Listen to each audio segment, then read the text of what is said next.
Question number 10 देख लेते हैं। इससे पहले अभी क्वेश्चन नंबर 6 किया था। क्वेश्चन नंबर 6 के जैसा ही है पर इसमें थोड़ा सा चेंज है।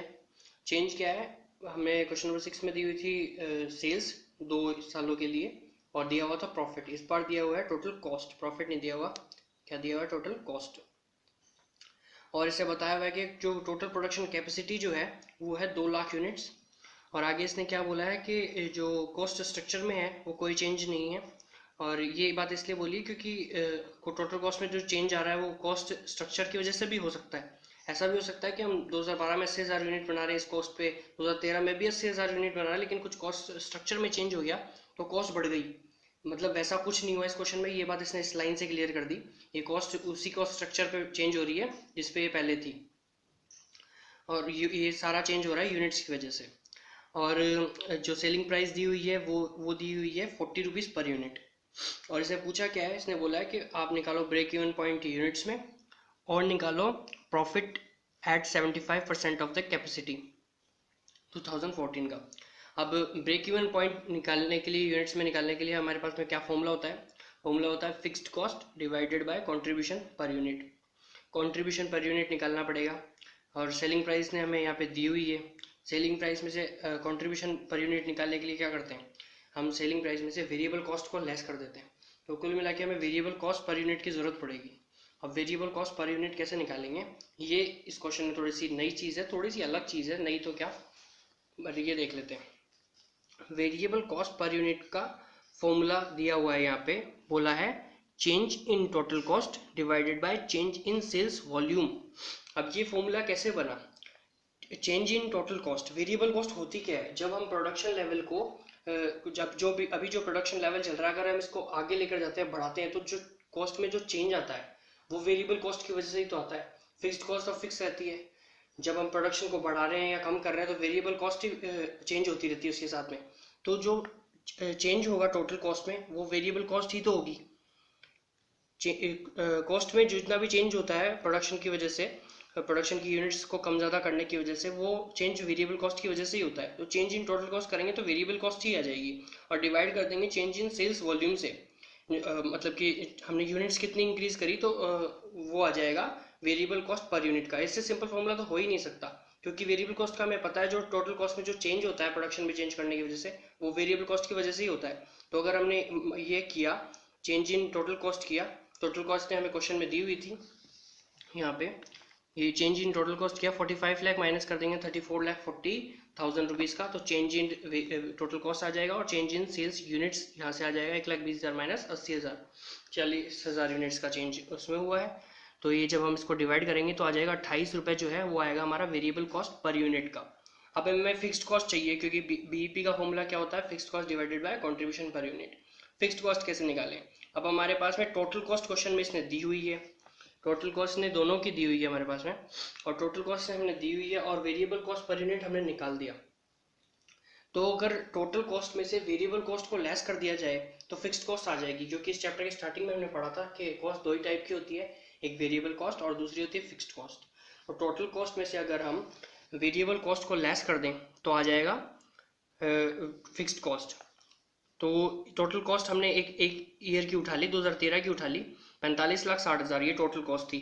उसी साल की सेल्स यूनिट्स उठाई हमने जो कि थी 1,20,000, यहाँ से 45,60,000 यहाँ से लिया, तो उसी साल की सेल्स यूनिट्स उठाई 1,20,000 को, और इसको मल्टीप्लाई करा दिया वेरिएबल कॉस्ट पर यूनिट से। तो ये इसको मल्टीप्लाई कराते ही वेरिएबल कॉस्ट आ गई टोटल। तो टोटल कॉस्ट में से जब वेरिएबल कॉस्ट लेस करी तो आ गया फिक्स्ड कॉस्ट, जो कि आया 12 लाख। अब हमारे पास में फॉर्मूला है और सारी चीज़ें भी हैं।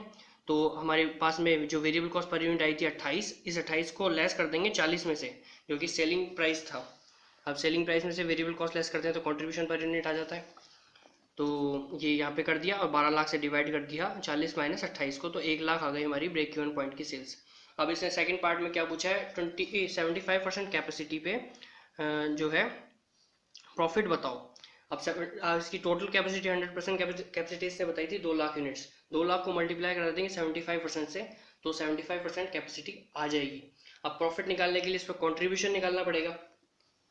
तो कंट्रीब्यूशन पर यूनिट हमारे पास में दिया हुआ है 75% जो कैपेसिटी आई उसको हम जो 75% जो 1,50,000 की यूनिट्स आ गई, इसको हमने कंट्रीब्यूशन पर यूनिट से यानी कि 12 रुपये से 40 माइनस 28 12 रुपये से मल्टीप्लाई करा दिया और माइनस कर दी इसमें से फिक्स्ड कॉस्ट, तो प्रॉफिट आ गया। तो ये हमारा वही है, मार्जिनल कॉस्ट शीट का ही फॉर्मूला है। प्रॉफिट कैसे निकालते हैं, कंट्रीब्यूशन में से फिक्स्ड कॉस्ट लेस कर देते हैं और उसमें उसके बाद में क्या आ जाता है, प्रॉफिट आ जाता है। इसमें ज़्यादातर सारी चीज़ें मार्जिनल कॉस्ट शीट पे डिपेंड करती हैं, तो वो समझ में नहीं आया तो उसको देख लेना चाहिए। अगले क्वेश्चन पे चलते हैं। 10th के बाद एक और है इसके सही क्वेश्चन, क्वेश्चन नंबर 14। उसमें भी कुछ ऐसा ही दिया हुआ है। इसमें भी हमें 2 ईयर का डेटा दे दिया और सेल्स बता दी। इस बार प्रॉफिट परसेंटेज में दे दिया कि 10% इसका है और 8% इसका है। इसका 10% कितना होगा, 2,50,000 और इसका 8% जो होगा वो होगा 1,60,000। तो ये प्रॉफिट हमें इस बार ऐसे दे दिया और इसे पूछा है फिक्स्ड कॉस्ट। फिक्स्ड कॉस्ट निकालो। क्वेश्चन को देखते ही फॉर्मूला समझ में आना चाहिए कि हमें फिक्स्ड कॉस्ट निकालने के लिए करना क्या पड़ेगा। इसने हमें प्रॉफिट दिया हुआ है और फिक्स्ड कॉस्ट अगर हम क्या बोलते हैं कंट्रीब्यूशन में से फिक्स्ड कॉस्ट को लेस कर देते हैं, तो कंट्रीब्यूशन में से प्रॉफिट को लेस कर देते हैं तो फिक्स्ड कॉस्ट आ जाता है, क्योंकि कंट्रीब्यूशन में से फिक्स्ड कॉस्ट को लेस करते हैं तो प्रॉफिट आता है। अब कंट्रीब्यूशन में से अगर प्रॉफिट को लेस कर देंगे तो फिक्स्ड कॉस्ट आ जाएगी, सिंपल सा है। तो हमें इसके लिए सबसे पहले चाहिए कंट्रीब्यूशन। कंट्रीब्यूशन निकालने के लिए हमारे पास में सेल्स दी हुई है, अगर सेल्स को पीवी रेशो से मल्टीप्लाई कर दें तो कंट्रीब्यूशन आ जाएगा। तो उसके लिए हमें चाहिए पीवी रेशो। और सबसे मेन बात यह है कि जब 2 सालों का डेटा दिया हुआ है तो चेंज इन वाला फॉर्मूला ही लगेगा। तो change in profit divided by change in sales into 100, तो वो आ जाएगा PV ratio. Change in profit का यहाँ से निकाल देंगे, 2,50,000 माइनस 1,60,000, तो वो आ जाएगा चेंज इन प्रॉफिट जो कि आएगा 90,000। और चेंज इन सेल्स यहाँ पे 25 लाख में से 20 लाख को लेस कर देंगे, 5 लाख का चेंज इन सेल्स हुआ है, ये यहाँ पे रहा। चेंज इन प्रॉफिट को किया 2.5 लाख माइनस 1,60,000, 25 लाख माइनस 20 लाख, तो इसको डिवाइड करा तो पीवी रेशो आ गया। अब पीवी रेशो हमारे पास में आ गया, इसमें से किसी भी एक सेल्स को उठा लेंगे, जैसे इस बार इसने ये वाली ली है, इसको भी करेंगे तो इससे भी आ जाएगा। सेल्स को पीवी रेशो से मल्टीप्लाई करा देंगे, 25 लाख को मल्टीप्लाई करा देंगे 18% से, जो कि हमारा पीवी रेशो आया है, तो आ जाएगा कंट्रीब्यूशन। सेल्स को पीवी रेशो से मल्टीप्लाई कराया, आ गया कंट्रीब्यूशन। कंट्रीब्यूशन में से लेस कर दिया हमने प्रॉफिट, उसी साल का जिस साल का हमने लिया है। सेल्स हमने 25 लाख ली, तो प्रॉफिट भी उसी का लेंगे 10%, यानी कि 2,50,000। तो सेल्स हमने 25 लाख ली, उसको 18% पीवी रेशो से मल्टीप्लाई कराया, आ गया कंट्रीब्यूशन। कंट्रीब्यूशन में से उसी साल का प्रॉफिट लेस कर दिया 2,50,000, तो हमारे पास में आ गई फिक्स्ड कॉस्ट जो कि आई 2 लाख। नेक्स्ट पॉइंट में इसने पूछा है ब्रेक इवन पॉइंट निकालो। ब्रेक इवन पॉइंट का फॉर्मूला हमें पता है, fixed cost divided bye PV ratio, हम दोनों निकाल चुके हैं। ऊपर फिक्स्ड कॉस्ट आई थी हमारी 2 लाख और पीवी रेशो आया था हमारा 18%, तो 2 लाख को डिवाइड कर दिया 18% से, तो 11,11,111 की जो रुपीज़ में वैल्यू आ गई वो आ गई ब्रेक इवन पॉइंट की। और तीसरी चीज़ इसने पूछी है अमाउंट ऑफ प्रॉफिट बताओ। अगर हम सेल्स करते हैं 30 लाख का, 30 लाख की सेल्स करी तो प्रॉफिट बताओ। प्रॉफिट कैसे निकलेगा, सेल्स पे कंट्रीब्यूशन निकाल लो, कंट्रीब्यूशन में से लेस कर दो फिक्स्ड कॉस्ट, तो आ जाता है प्रॉफिट। मार्जिनल कॉस्ट शीट का सिंपल सा फॉर्मूला। तो इसका हमने 30 लाख को मल्टीप्लाई करा दिया पीवी रेशो से, तो कंट्रीब्यूशन आ जाएगा, और माइनस कर दी 2 लाख की फिक्स्ड कॉस्ट जो हमने ऊपर निकाली थी, तो सिंपल सा हमारे पास में आ जाएगी, प्रॉफिट आ जाएगा। और सेल्स पूछी है इसने अगले पॉइंट में, इसने पूछा है सेल्स बताओ व्हेन डिजायर्ड प्रॉफिट इज 4,75,000। अब तो हमको आता है, फिक्स्ड कॉस्ट को प्लस कर देते डिजायर्ड प्रॉफिट से, डिवाइडेड कर देते पीवी रेशो से, तो वो निकल आता है, ये भी हो जाएगा। Margin of safety eight A profit of 2,70,000। अब मार्जिन ऑफ सेफ्टी का फॉर्मूला भी हमें पता है, profit divided bye PV ratio. Profit इसने दिया हुआ है, पीवी रेशो हमने निकाल रखा है 18% का, तो इसको अगर उससे डिवाइड कर देंगे तो ये भी आ जाएगा, ये भी हो चुका। क्वेश्चन नंबर 7 देख लेते हैं। क्वेश्चन नंबर 7 क्या बोलता है, ये जो एमएनपी लिमिटेड है ये 2,75,000 यूनिट्स जो है अपने प्रोडक्ट की बेचती है 37.5 रुपये पर यूनिट पे, ठीक है। और इसकी वेरिएबल जो कॉस्ट है वो 17.5 रुपीज़ है। तो हमारे पास में आ गया कंट्रीब्यूशन 37.5 में से लेस कर देंगे 17.5, तो वो कंट्रीब्यूशन आ जाएगा जो कि आएगा 20 रुपये। और आगे इसने क्या बोला है, इसने बोला है कि ये जो वेरिएबल कॉस्ट है इसमें मैन्युफैक्चरिंग कॉस्ट है 14 रुपये की, और जो 3 रुपये है 3.5 रुपये जो है वो है सेलिंग कॉस्ट। और आगे इसने बताया फिक्स्ड कॉस्ट जो कंपनी इंकर करती है वो है 35 लाख की, जिसमें डेप्रिसिएशन इंक्लूड करता है, और वो है 15 लाख का। मतलब 35 लाख की फिक्स्ड कॉस्ट में से 15 लाख का डेप्रिसिएशन है। अब इसने पूछा क्या है क्वेश्चन में, estimate break even point sale quantity and cash break even sale level quantity, ठीक है। तो इसने एक तो बीईपी पूछ लिया नॉर्मल वाला, एक पूछा है कैश बीईपी। ये कैश बीईपी एक नई चीज़ आ गई, मतलब यहाँ पे इस क्वेश्चन की डिटेल्स के हिसाब से यहाँ पे ही सूट करती है। मतलब कि हमें निकालना क्या है, बीईपी का formula fixed cost divided by contribution per unit. Contribution per unit 20 रुपये आएगी, 37 में से 17.5, 37.5 में 17.5 लेस कर देंगे 20 रुपये आ जाएगा। फिक्स्ड कॉस्ट ने यहाँ पे सीधा सीधा दी हुई है 35 लाख की, और डिवाइड किया तो यह आ गया हमारा नॉर्मल बीईपी। अब कैश बीईपी बोल दिया और इसने अलग से डेप्रिसिएशन की डिटेल्स भी दी हुई है। इसे बोला है फिक्स्ड कॉस्ट है 35 लाख और डेप्रिसिएशन उसमें इंक्लूड है 15 लाख का। तो डेप्रिसिएशन जो है वो नॉन कैश आइटम है, इसलिए जब हम कैश बीईपी निकालेंगे तब हम उसमें से फिक्स कॉस्ट में से डेप्रिसिएशन को लेस कर देंगे। 35 लाख में से 15 लाख को लेस करने के बाद में जो 20 लाख बचेगा उसमें कंट्रीब्यूशन पर यूनिट का डिवाइड करेंगे और 1 लाख यूनिट्स जो है हमारी कैश बीईपी की आ जाएगी। अब इसने नेक्स्ट पॉइंट पे पूछा, सेकंड पॉइंट पे बोला है कि पीवी रेशियो निकालो। पीवी रेशियो का फॉर्मूला जो है वो कंट्रीब्यूशन और डिवाइडेड बाय सेल्स इंटू 100 होता है। कंट्रीब्यूशन हमने 20 रुपये निकाल दिया, सेल्स की इसने बता रखी है 37.5 है, इंटू 100 कर देंगे 53.33% आ जाएगा पीवी रेशियो। और अगले पॉइंट पे इसने क्या बोला है कि EBIT यानी कि प्रॉफिट अगर 2,50,000 का हो तो हमें सेल्स बताओ, वही नॉर्मल डिजायर्ड प्रॉफिट बता दिया। फिक्स्ड कॉस्ट जो थी हमारी वो थी 35 लाख, 35 लाख में प्लस कर दिया डिजायर्ड प्रॉफिट, डिवाइड कर दिया कंट्रीब्यूशन पर यूनिट से, तो ये आ गई हमारी सेल्स यूनिट्स। अब ये फोर्थ पॉइंट अच्छा है, इसमें इसने क्या बोला है कि अगर प्रॉफिट आफ्टर टैक्स जो है वो 2,50,000 है और टैक्स की रेट है 40%, तो आपको सेल्स की लेवल बताना है। मतलब कि ये जो है ये प्रॉफिट आफ्टर टैक्स है, ये EBIT था, ये टैक्स वैक्स सब से पहले ही था। तो अब हमें क्या पड़ेगा, अगर हमारा प्रॉफिट जो है वो 100 रुपीज़ होता तो 40% का टैक्स काटने के बाद 60 रुपये बचते हैं हमारे पास में प्रॉफिट आफ्टर टैक्स के रूप में। ठीक है, तो ये प्रॉफिट आफ्टर टैक्स ही दिया हुआ है यहाँ पे 2,50,000, तो यानी कि ये 60 के बराबर है। तो 100 क्या होगा, मतलब कुल मिला के हमारा प्रॉफिट बिफोर टैक्स क्या होगा। तो 2,50,000 को जब हमने डिवाइड किया 60 से और 100 से मल्टीप्लाई कर दिया तो 4,16,667 रुपये वो हमारा आ गया profit before tax.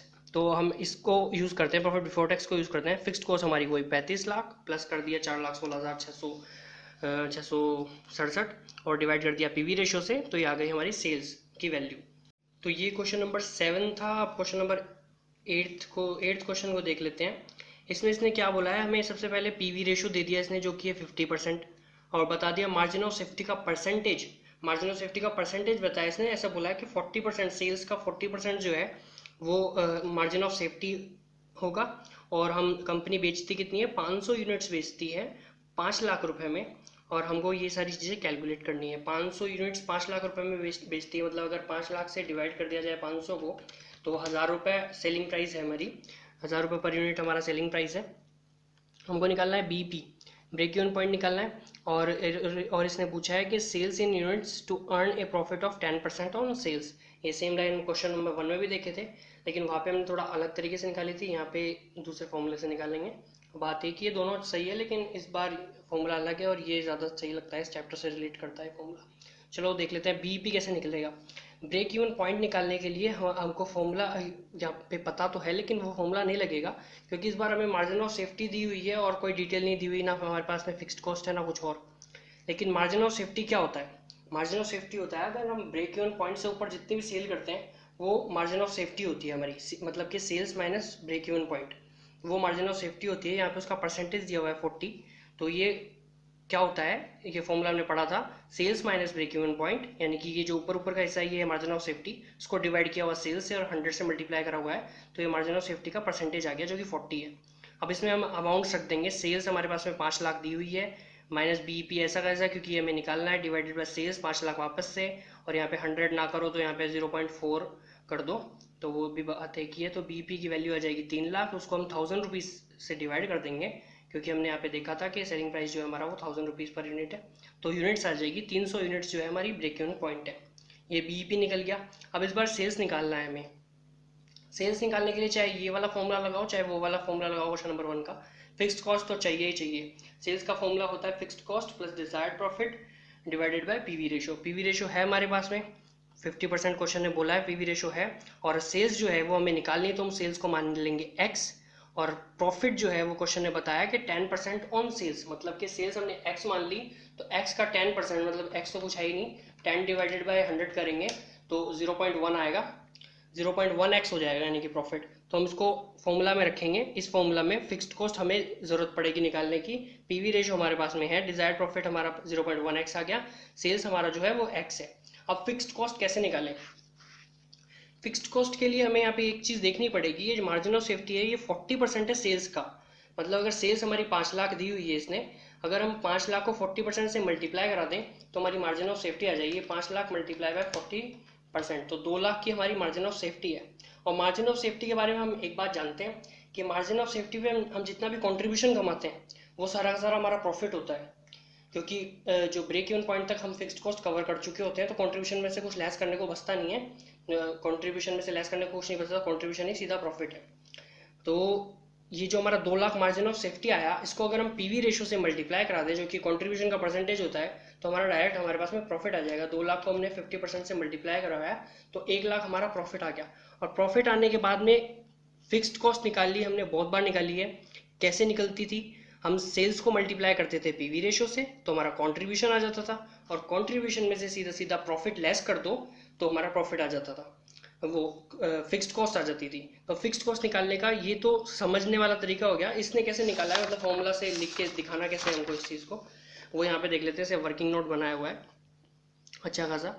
Margin of safety क्या होती है? Profit divided bye PV ratio. Margin of safety 40% दिया हुआ था तो 5 लाख का 40% निकाला सिंपल सेल्स का, तो 2 लाख जो है हमारी मार्जिन ऑफ सेफ्टी आ गई, इसको यहाँ पे रख दिया। और profit divided bye PV ratio, PV ratio 50% है तो इसको यहाँ से इससे मल्टीप्लाई कराया तो प्रॉफिट आ गया 2 लाख का 50% यानी कि 1 लाख। और फिक्स्ड कॉस्ट कैसे निकलेगी?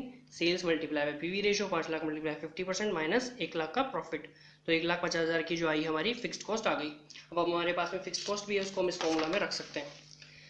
तो हमें निकालनी थी सेल्स, एक्स सेल्स मनी, और 10% प्रॉफिट होगा तो 0.1x हो जाएगा, और 1,50,000 जो है वो हमारी फिक्स्ड कॉस्ट है, डिवाइड कर देंगे पीवी रेशियो से, तो ये जब 50% एक्स से मल्टीप्लाई होगा तो यहाँ पे आएगा 0.5x, और 0.1x को इससे माइनस कर देंगे, इधर ले आएंगे तो 0.5x में से 0.1x जब लेस होगा तो बचेगा 0.4x, और जब हम x को निकालेंगे तो 1,50,000 को डिवाइड कर देंगे 0.4 से तो आ जाएगा 3,75,000। ये आ गई हमारी सेल्स की वैल्यू, क्योंकि हमने सेल्स की वैल्यू माना था ना x को, तो सेल्स की वैल्यू आ गई। अब हम 3,75,000 को 1000 रुपीज़ पर यूनिट से मल्टीप्लाई करवा देंगे, डिवाइड करा देंगे, सॉरी 3,75,000 को डिवाइड करा देंगे 1000 रुपीज़ से, तो 375 हमारी सेल्स की यूनिट्स आ जाएगी। ये क्वेश्चन नंबर 8 था।